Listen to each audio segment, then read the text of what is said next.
Olá, muito bom dia. Seja bem-vindo ao programa Gestão com Identidade do Aquila, empresa especializada em gestão por resultados. A proposta aqui do nosso programa é que você perceba a importância de criar estratégias e técnicas que melhorem a gestão do seu negócio. Toda semana um case de sucesso que pode te levar a ter um novo olhar para a sua empresa. Nosso programa de hoje invade a área de óleo e gás. Nossos 3 convidados vão falar dos benefícios de organizar processos de gestão dentro dessa grande indústria. Comigo aqui, para a primeira parte desse papo, está Nicholas Bird, CFO da Vast Infraestrutura, que já foi conhecida como a Supetróleo. A empresa oferece infraestrutura e soluções de logística para movimentar energia de forma segura e eficiente, limpa e sustentável. Desde 2016, eles operam o terminal de petróleo do Porto do Açu, em São João da Barra, na região norte do estado do Rio de Janeiro. É a única infraestrutura privada do Brasil com capacidade para receber navios com cargas de até 2 milhões de barris. A empresa faz parte do grupo Prumo Logística. Nicholas, muito obrigado pela sua participação aqui no programa. Obrigado pelo convite, Natasha. Agora, Nicholas, a gente falou de petróleo, de grandes empresas. É um desafio e tanto estar à frente de uma empresa desse tamanho todo. Como é que esse processo começou e o que hoje tem diferente lá do início de quando vocês começaram aqui no Porto do Açu? Pois é, foi um grande desafio mesmo. Nós começamos em 2016 e nascemos com a necessidade das empresas de óleo para ter uma solução segura de exportação de óleo. Naquela época, ficou bem claro que a produção de óleo brasileiro seria muito maior do que a demanda aqui no mercado doméstico. E com isso, obviamente, precisará ter a maneira de exportar esse óleo em excedente da produção. E nesse momento não tinha nenhum terminal privado no Brasil para fazer essa exportação. Porém, lá no Porto do Açu, onde nós estamos locados, já existia um terminal de minério de ferro da empresa Ferroport. Ferroport é uma joint venture entre Prumo, que é o dono do Porto do Açu, e a empresa Anglo-American, que é uma mineradora. E eles têm um terminal lá de minério, tinha na época, ainda está. E a Prumo teve a ideia, naquele momento, para fazer uma expansão daquele terminal para criar um novo terminal dedicado à exportação de óleo. E isso, hoje em dia, é nosso terminal, chama T-Oil. E lá a gente tem um terminal com 3 berços que são dedicados para receber esses navios que você comentou, até 2 milhões de barris. Imagina o tamanho desses navios. E temos agora uma operação dedicada para essa exportação de óleo. Mudou muito de lá para cá? Porque a gente vê essas imagens e a gente consegue entender o tamanho dessa operação, né? Perfeito. Aqui você está vendo os navios que vão para o nosso porto e nossos berços. Mudou muito. A gente começou em 2016 com um contrato com uma empresa chamada Shell, uma empresa multinacional, um dos maiores no ramo de óleo e gás. Mas desde então, nós conseguimos assinar contratos com todas as empresas que fazem exportação de óleo do Brasil. Todos trabalham conosco no Vast.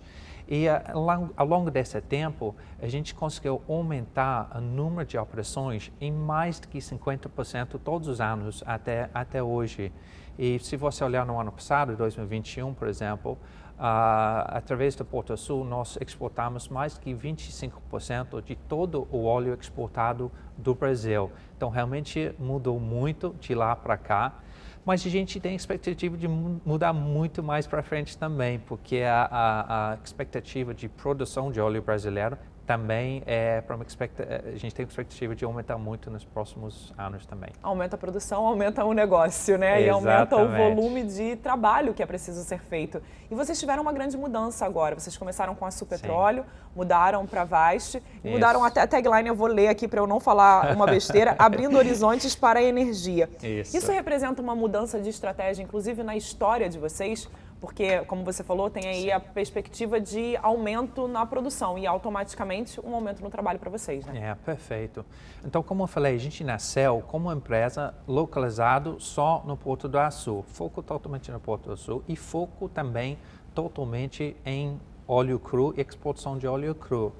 Porém, com a demanda do mundo para ter novas fontes de energia, em geral fontes de energia mais limpas, novos líquidos, nós entendemos que a gente tem que ter gente tem que ir além da própria Açu e além do só petróleo. Então, o nome da Açu Petróleo não fez muito mais sentido para a gente mais. E por isso, em maio desse ano, a gente mudou de Açu Petróleo para Vast Infraestrutura. E aí, nesse caso, vocês acabam pensando em inovação e tecnologia, ou seja, um rumo diferente para essa empresa, como você falou, que hoje o mundo acaba pensando em algo muito mais sustentável, pensando nisso um pouco, né? É isso mesmo. E aí vem também o nome do Vast. Vast, ele é baseado justamente essa demanda, essa necessidade para a gente ter novos caminhos para a energia, novos horizontes para a energia. E o nome do Vast, ele vem da palavra vastidão, porque a gente entende que a gente tem que ter oportunidades agora maior do que somente óleo cru, e a gente tem que estar preparado para ter uma estratégia que é mais abrangente, uma estratégia que também engloba líquidos do futuro. Então, qual é o processo de futuro? O que vocês estão vendo nesse caminho para frente, já que existe aí uma preocupação com a sustentabilidade, por exemplo? Perfeito. É uma pergunta bem difícil quando a gente fala sobre o futuro da energia. Meu entendimento, a posição particular é que eu acho que a gente vai ter várias fontes de energia no futuro, não vai ter uma fonte, mas de maneira geral, eu acho que essas fontes de energia vão ser fontes mais limpas.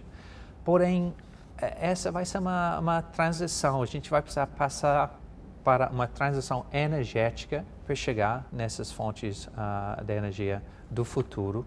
E essa não vai ser uma coisa de um dia para o outro. Acho que a ciência está na palavra, vai ser uma transição gradual das fontes de energia de hoje, que são, em geral, com emissão de carbono maior, para as fontes de energia do futuro, que, em geral, serão mais limpas. Em situações como essa, quando a gente pensa no futuro, estar ligado a uma grande empresa como a Prumo é algo que ajuda ainda mais nessa vastidão que vocês acabaram abrindo de caminho. Como é fazer parte de um grupo tão grande e o que isso possibilita para a Vast, no caso, de ampliar os horizontes? Excelente pergunta. Então, o Prumo e o Porto da Açu, você está vendo as imagens, eu acho que as pessoas, em geral, não têm noção do tamanho e a importância do Porto do Açu. Literalmente uma vastidão, né? Literalmente.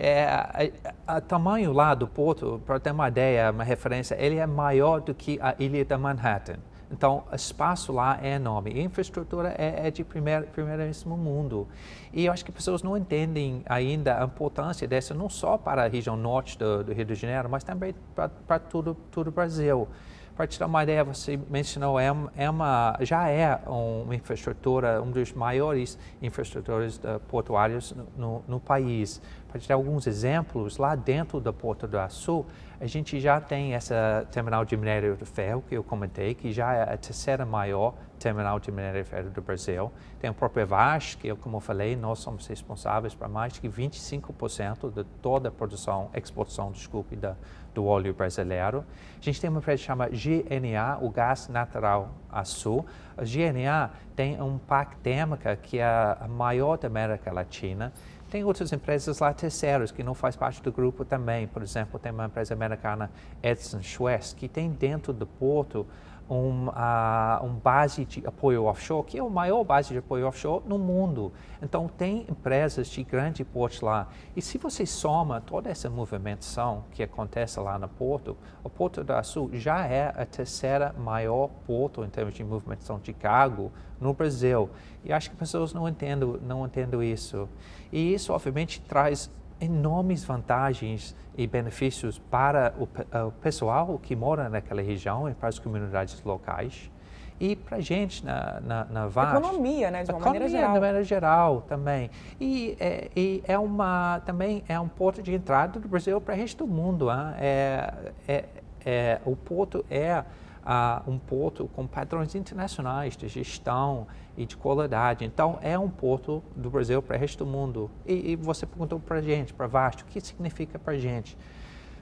Tem o óbvio, é uma infraestrutura fantástica, a gente tem esse benefício. A localização também do porto é muito importante para a gente, porque ele é bem em frente dos principais campos de óleo do Brasil. E já que estamos aqui falando sobre gestão em si, eu acho que outro grande benefício para ser parte de um grupo assim é que a gente consiga trocar ideias com outras empresas do grupo. Tem reuniões com os CFOs dos outros grupos, a gente consegue debater ideias e trocar melhores práticas de gestão com outras empresas do grupo. Eu acho que esse é um grande benefício para uma empresa como o Vast, que é uma empresa pequena em termos de número de pessoas. A gente tem menos que 60 pessoas atualmente. Isso, para ter esse grupo, para bate-papo e trocar ideias de gestão, também é um grande benefício para a gente. Pensando, você falou agora que vocês são uma pequena empresa, mas pensando grande no futuro, como vocês veem a Vast daqui em diante, já que existe aí uma expectativa de aumento da produção de petróleo e automaticamente Sim. da energia de exportação sendo produzida também, né? Perfeito. Então, a gente entende, eu falei sobre essa transição energética, mas a gente entende que a demanda por óleo ainda vai ficar muito alto para bastante tempo. E especificamente o óleo brasileiro, ele vem especificamente dos campos pre-sal. Os campos são entre os mais produtivos dos campos de óleo do mundo. Então, com essa alta produtividade, vem baixos custos. Inclusive, muitos especialistas dizem que o óleo que vem do pre-sal brasileiro é o segundo mais barato para produzir no mundo, só através do Oriente Médio. Então, esse é um grande benefício para o óleo brasileiro. E essa produtividade também ajuda com a questão de carbono. O Brasil também é um dos menores em termos de produção de carbono desse óleo. Então, a gente vê, atualmente, o Brasil produz aproximadamente 3 milhões de barris por dia, tá? E tem expectativa para isso aumentar de mais que 5 milhões, de 3 para mais de 5, até o final dessa década. Então, o Brasil vai ser uma parte importante dessa demanda global de óleo.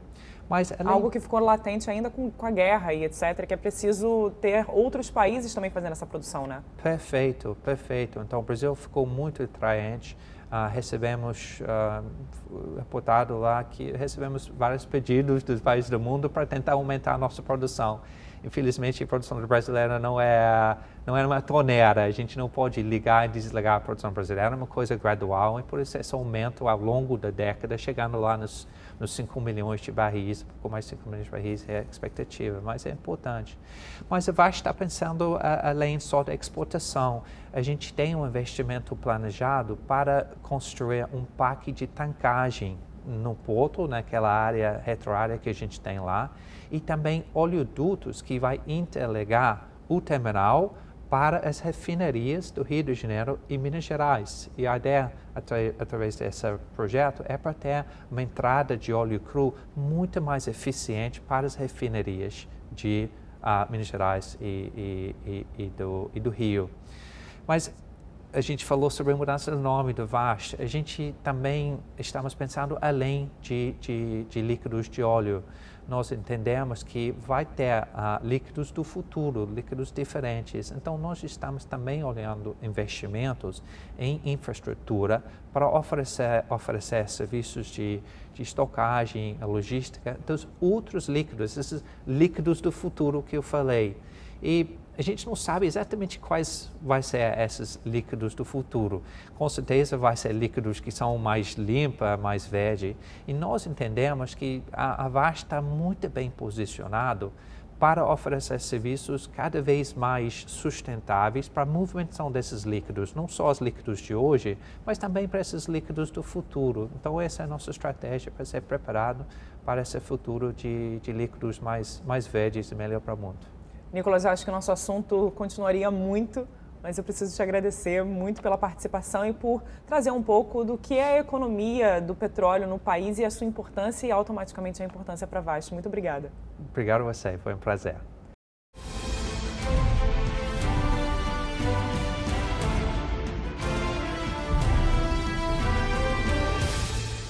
A conversa com o Nicolas trouxe para a gente a noção do tamanho do desafio que eles têm pela frente.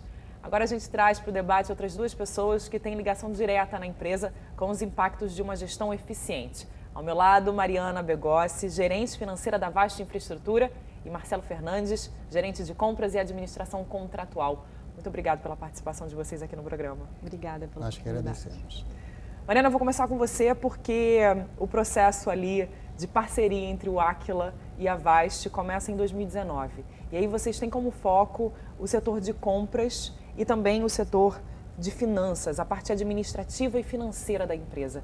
Por que escolher esses setores e o que isso traz de impacto, de diferença na hora que a gente fala de gestão? Tá, por que a gente escolheu essas áreas? A Vast, como o Nick já falou, é uma empresa muito jovem, né? Tem 6 aninhos de idade. Então, no início, o que era o foco? É buscar crescimento, pensando em excelência operacional, pensando em segurança, que para a gente poder fechar contrato e vender, era isso que a gente tinha que se diferenciar. Então, no início, o que nós fizemos? Tiramos aquelas certificações voltadas para saúde e segurança, para meio ambiente, para qualidade, essas ISOs 45001, 14001, 9001, voltadas para isso, para segurança, para saúde, para meio ambiente. A gente implementou o sistema SGI, Sistema de Gestão Integrado, e tiramos essas certificações. Então, esse foi o foco inicialmente, né? Construir a empresa, né, basicamente. Isso, o foco era vender, era captar clientes, então esse nosso diferencial de excelência operacional e segurança nessa operação de transbordo de petróleo. Né? Então, crescemos depois disso muito rapidamente, com muita velocidade, né? Tanto em fechamos contratos, número de operações, e as pessoas começaram a chegar para a gente poder estruturar a empresa. Então, lá em 2019, a gente entendeu que precisávamos nos estruturar, as áreas que dão apoio ao negócio precisavam se estruturar para poder acompanhar esse crescimento. Por isso, a gente pensou na área financeira, junto com a área de suprimentos e administração contratual, para poder apoiar o negócio, porque a gente entende que mesmo estando ali nos bastidores, a gente precisa apoiar o crescimento, né, do nosso negócio. Você falou em gestão um pouco dessa questão de gerir ali, como vocês tinham capacidade no meio ambiente, em controle, etc. E quando a gente fala de gestão é basicamente a mesma coisa. Você também precisa ter essa capacidade, é algo que você adquire, assim como os ISOs que vocês adquiriram, Sim, né? Sim, com certeza. Quando a gente fala um pouco de gestão, o que você percebe de resultado, de diferença entre o início lá da operação em 2016 e a entrada do Aquila em 2019, que aí vocês mudaram para o nome para Vast, vem uma vastidão de conhecimento no caso, né? Sim. O que foi o principal aprendizado ali, né? A gente começou uma coisa que nós não tínhamos por ser muito novos, né? Começamos a estruturar, olhar nossos processos, nossos gaps, o que a gente tinha de deficiência. A gente começou olhando os processos, né, financeiros, a gente entendeu onde a gente estava, mapeamos como a gente estava, onde a gente queria chegar e como que a gente iria chegar lá, com a ajuda do Aquila, com o apoio que foi fundamental deles para isso. Ou seja, uma mudança de gestão realmente, porque às vezes a gente não consegue perceber essas coisas se ninguém aponta, né? Exatamente. Quando você fala em processo de gestão, o que você vê que é a principal mudança, assim? Vocês pensaram no futuro, mas o que na hora ali, no dia a dia, vocês conseguiram perceber que tinha uma mudança real? A mudança e o ganho que eu vejo é a mudança de mindset nas pessoas. A gente não estava acostumado, então quando começamos esse projeto, hoje eu vejo as equipes correndo atrás, não se incomodam se a gente estiver com os processos mais ou menos, buscam as melhores práticas. Então, acho que foi uma mudança de mindset na nossa cultura mesmo. Ou seja, mudar a gestão muda muita coisa. Agora, Marcelo, eu queria te trazer um pouco para esse papo. É que a gente está falando muito de gestão, mas vocês trabalham com uma gestão muito complicada, que é a questão do petróleo. A gente vem falando aqui o quanto vocês se preocupam com a sustentabilidade, com o meio ambiente, por isso ir atrás de tantos processos de gestão. O petróleo hoje faz parte da nossa vida, a gente pensa no petróleo e na gasolina, mas na verdade o petróleo faz parte do computador que a gente tem em casa, da maioria das coisas talvez que a gente tem em casa, porque o plástico é feito, né, é um derivado de petróleo. Muita gente questiona, né, por que trabalhar com algo que pode ser um risco tão grande para o meio ambiente. Eu queria fazer essa pergunta para você. É possível trabalhar e se preocupar com o meio ambiente? Muito possível. É a nossa maior preocupação hoje como organização. Como mencionado pelo Nick, é um mercado em transição. Então, a gente não tem a dimensão da linha do tempo que essa transição vai ocorrer. Isso é importante todos nós entendermos. Queremos, sim, energias limpas ou mais limpas, porém, a gente ainda vai ter um período que a gente ainda vai ter que lidar com essa matriz energética que a gente tem e as matérias-primas oriundas dessa matriz energética. Então, até que as novas referências, o que eu chamo de referência, é um novo grupo de matérias-primas, novas soluções, elas aconteçam, estejam disponíveis, nós, de alguma forma, temos que cuidar do que é a transição, quer dizer, continuar atendendo com excelência o mercado de óleo, que foi oriundo, a empresa nasceu desse mercado, e preparar a organização para atender com os novos serviços, com a mesma excelência, mas com novos serviços e escala para apoiar essa transição energética. Agora, quando a gente fala do tamanho que a Vasti tem, a gente viu imagens ali do tamanho dos navios, o tamanho que o Porto do Açu tem de uma maneira geral. Como é que você vê essa questão das ações voltadas ao meio ambiente? A gente falou muito aqui do tamanho da operação, mas para que essa operação realmente aconteça, é preciso ter uma segurança muito grande, né? Com certeza. A gente tem, como eu falei, essa preocupação com o meio ambiente, porque o nosso canal é uma área abrigada. Então, diferentemente do que o mercado normalmente pratica, onde a transferência de óleo ocorre no mar, com um aumento de risco ambiental nessa operação, há 3 anos, se eu não me engano, perto disso, a gente teve um acidente na costa do Brasil que impactou várias áreas, a questão do óleo chegando na praia, né? Então, a gente tem uma área totalmente abrigada, com uma infraestrutura totalmente voltada para um plano de emergência. Caso alguma coisa corra fora do esperado, a gente tem toda uma gestão nesse terminal para cuidar do meio ambiente. Esse é o foco principal da empresa. Então, a gente tem vários programas sobre isso. Então, a gente tem monitoramento de tartarugas, a gente já teve aí nesse programa protegendo mais de 1 milhão de filhotes. A gente tem uma proteção a aves, que é o 30 Res, que é uma ave em extinção hoje. A gente tem ali uma proteção de animais marinhos, e destaco a doninha, que é um tipo de golfinho que também está em extinção. E a gente tem uma questão também que é muito voltada para o reflorestamento da vegetação nativa da região onde o porto hoje funciona. Então, vários exemplos, esses são alguns de vários outros projetos que a gente tem, que é possível conciliar a parte econômica com a parte ambiental, trazendo aí uma sustentabilidade para o negócio. Queria voltar um pouco do tamanho da operação, né? É uma operação de risco, não tem como, mas vocês têm diversos tipos de procedimentos que vocês precisam criar para que tudo dê certo, né? Nesse caso.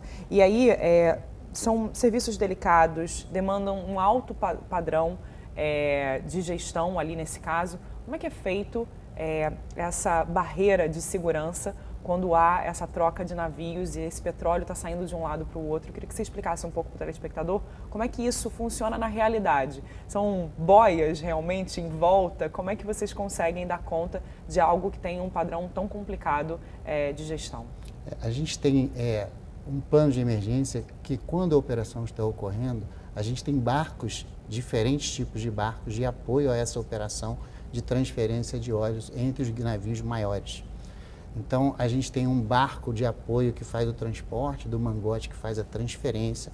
Esse barco é totalmente certificado, a gente tem vários requerimentos que esse barco tem que cumprir para ele estar operando lá na nossa área. A gente tem embarcações menores de contenção, são barreiras de contenção que a gente coloca ao redor da operação.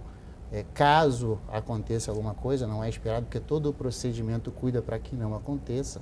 Mas caso fuja algo da rotina, isso já está posto para que a gente possa conter qualquer irregularidade que isso, porventura, venha acontecer. E hoje, isso tudo deriva da nossa matriz de sustentabilidade, onde a gente tem um detalhamento nessa matriz sobre como operar, como trazer isso de uma forma orgânica dentro do nosso dia a dia do terminal. Voltando um pouco para a questão da gestão, né? A gente falou muito com a Mariana do como esses processos mudam. A área de compras teve uma grande influência sua nesse trabalho com o Aquila. Eu queria que você explicasse um pouco como é que foi organizar e como essa área foi transformada no momento em que é possível ter processos de gestão dentro da empresa. É muito importante essa intervenção. Eu diria que a gente mudou da água para o vinho, seria essa minha comparação.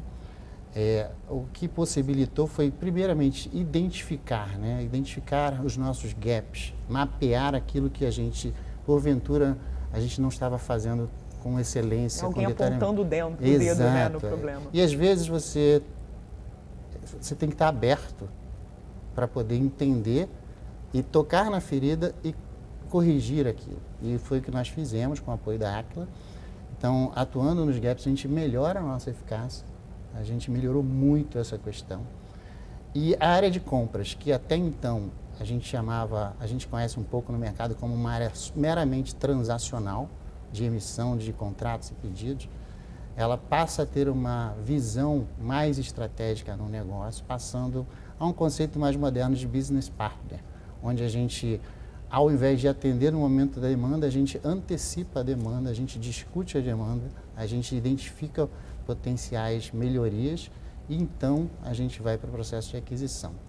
Isso foi possibilitado através desse mapeamento e desse plano de ação adequado dentro dos nossos gaps. É olhar dados estratégicos, né, Mariana? Não é pura e simplesmente olhar uma planilha, saber o que você precisa comprar, o que você precisa trazer de investimento, é olhar além disso, né? Com certeza, vai além, a nossa visão vai além disso hoje, né? Eu lembro que durante esse projeto, com a ajuda do Aquila, a gente identificou nas áreas vários KPIs, Key Performance Indicators, que a gente começou a monitorar a nossa performance, como é que a gente estava indo, começamos a colocar metas para as áreas. A gente começou lá com a Aquila em 2019, 2020 e a gente mantém até hoje, pensando de uma forma muito mais estratégica nas nossas reuniões com os diretores, a gente debate, vê o que a gente pode melhorar. Então, com certeza, a nossa visão vai muito além de planilha e burocracia. O que você acha que foi o maior desafio e a principal conquista? O maior desafio, na minha visão, foi gestão, foi engajar as pessoas, fazer as equipes acreditarem que aquilo dali ia trazer benefícios, fazer elas pararem o dia a dia, que elas estavam acostumadas, sempre fiz assim, para se olhar um pouquinho de fora, ver os seus gaps e acreditar que aquilo dali ia gerar benefício. Eu só tinha 1 mês de empresa. Nossa, quando eu assumi esse desafio de ser líder desse projeto, então foi desafiador, mas a gente teve sucesso, as pessoas acreditaram, foi um sucesso, a gente implementou melhorias ao longo do próprio projeto, então foi um sucesso. E a outra pergunta que você falou, o que a gente ganhou, o que ficou de legado, né? Eu acho que é um pouco do que eu falei de mudança de mindset. A cultura da nossa empresa agora tem assim no DNA essa questão de não se contentar, de querer melhorar, de buscar a excelência, que é um dos nossos valores, de perseguir isso, de estar engajado, fazer acontecer. Então, eu acho que é isso que deixou para a gente de principal, né? Essa parceria aí com a Aquila. Ou seja, gestão é tudo, né, Marcelo?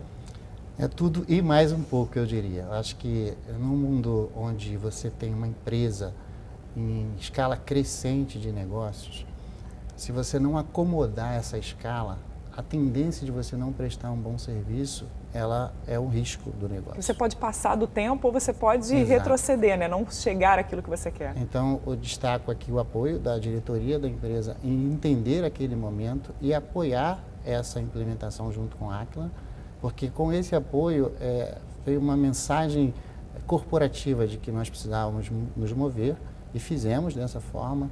E hoje a gente entende que a gente tem a escala necessária dos nossos serviços corporativos de suporte para atender as novas demandas e suportar o crescimento do negócio. Ou seja, muito obrigada pela participação de vocês. Falar de gestão é algo muito importante e é muito bom saber que os mindsets podem mudar quando a gente fala em ampliação de negócios. Muito obrigada pela participação de vocês dois. Obrigada. Obrigada.